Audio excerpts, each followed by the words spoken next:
what's in your box? Well, as a matter of fact, there's nothing in this box at the moment. We thought we'd do things a little bit differently. We found a beautiful field with a huge variety of plants in it, and most of this week's wild box contents are going to come from this field, so we thought we'd just come here and you can see it all going into the box rather than coming out of the box. So first of all, we've got this lovely feathery leaf here. It's called yarrow. It has a flavour a bit like rosemary, a little bit like carrots, and what we do is we just pick the little leaflets off, leave the stalk, which can be chopped down, and the leaflets just sprinkled into salads, into cooked dishes and so on. This week it's going to go in an omelette and a wild herb salad. Yarrow actually is a medicinal plant. It's used for coughs and colds and things like that to slightly relieve those symptoms, and also it's used to staunch bleeding. It works really well to stop bleeding if you cut yourself or something like that. And it's amazing, you'll see just how close together so many different species of plants are. We're not going to have to move for most of the plants from where we are at the moment. And this is salad bonnet. It's a lovely species of chalk soil. Most of the land around here in Kent is chalk soil, so it's quite at home here.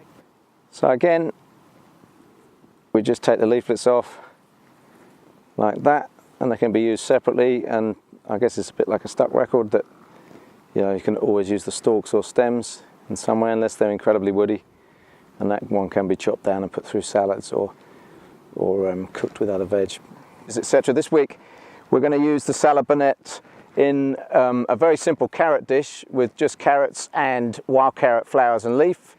And just to say about the flavour, salad bonnet tastes very distinctly of cucumber and melon. It's quite a surprising flavour to find in a leaf.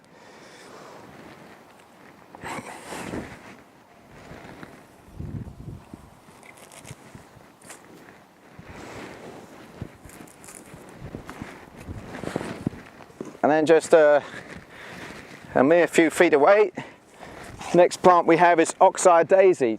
Now this is a sweet and herby kind of leaf, so we've got a very pleasant flavour. It's in the same family as sea aster. It's not a million miles from sea aster flavour-wise, but slightly sweeter. And as always, I tend to try and think of the stalks and the leaf separately. Again, chop those down, put them through your salad or fry them up at the beginning of any dish.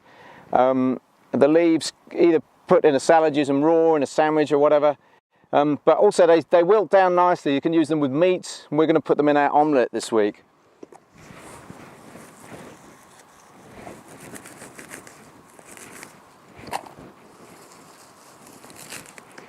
And now, a mere matter of inches away, we've got the next plant, which is wild carrot. And so the flowers there. Those of you who've been with us for a few weeks, you'll remember this from a few weeks ago. And then the leaf here.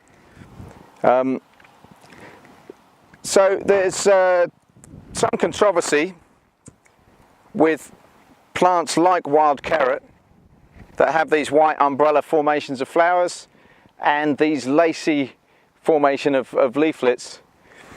The controversy is that there is one deadly poisonous plant which has those characteristics, i.e. the umbrella of flowers and the lacy leaflets. So you do have to be very careful. If you're thinking of getting out and foraging for yourself, when it comes to the carrot family and these kind of plants, you just have to know your stuff before you think about picking for yourself. I spent probably about a week when I was writing my book coming up with a table that shows you all the differences, how not to get caught out. It does take a little while to learn that stuff. But anyway, at least we know it, and we can be sure we're picking the right thing for you now. So let's get a few of those leaves.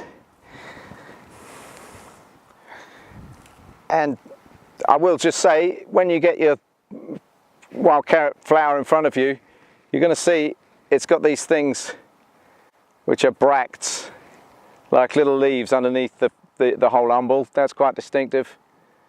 And also even smaller bracts underneath the umbellules, the mini umbels.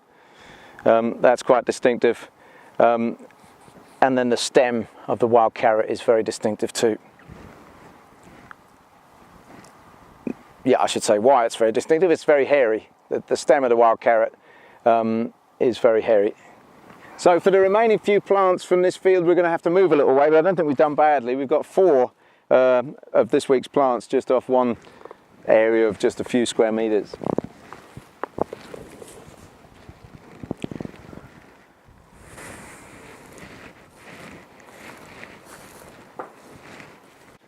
Okay, so just as I came off camera there, having said that there's no sorrel within reach, we found some sorrel. So I don't know if you can tell that we actually haven't moved. So here's some wild sorrel. The really typical feature, that wild sorrel looks a little bit like dock leaf, you know, but the really typical feature is it has these pointed tails down at the base of the leaf, and that will distinguish it from dock leaf. You could confuse it for bindweed, which is a similar looking plant, but you know, bindweed's not going to poison you, and sorrel is very distinctively sour. You could also confuse it for a thing called Lords and Ladies or cuckoo pint. You're very unlikely to find it in the middle of a field like this, but in slightly shady areas you might find cuckoo pint. So again, slight health warning there. If you're going to go out foraging for yourself, make sure you look that plant up and don't eat it, because it'll burn your mouth with very unpleasant things called calcium oxalate crystals.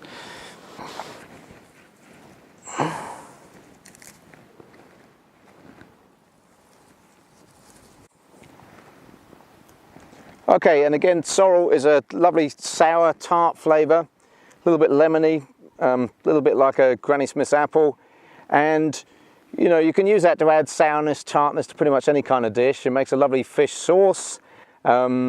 You can put it through salads to add a bit of sourness. You can even add it to desserts, or even base a dessert upon it. It would make a very nice sorrel sorbet, for example.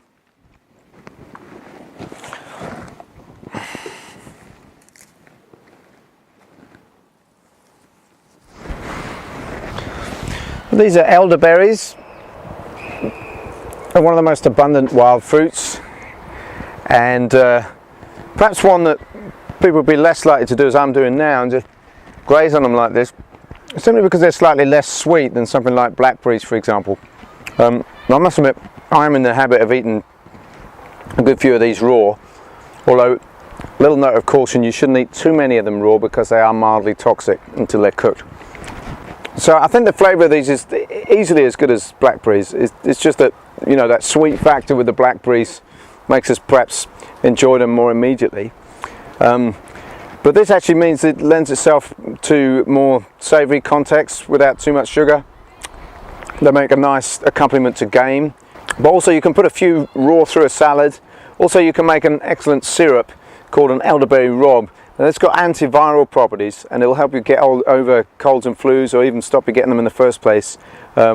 It's a long traditional use for that, but it's recently been supported by some scientific research that's demonstrated the antiviral properties. So we're here in the Forager dry store, and this is some of the dulse we've been drying over the last few weeks. And dried dulse is a slightly different ingredient from the fresh stuff. It has a sort of darker, more smoky, toasty flavour. And obviously there's some chemical changes that are going on. My theory is that what's happening is that more of the ribonucleotides are being created through the drying process. Those ribonucleotides which create some of that umami magic I was speaking about the other week. At any rate, it suggests slightly different uses, and I think it's perfect for the topping for the crumble in this week's crumble recipe, and also for the baked apple recipe. It's bringing that sort of slightly more autumnal flavour to that one.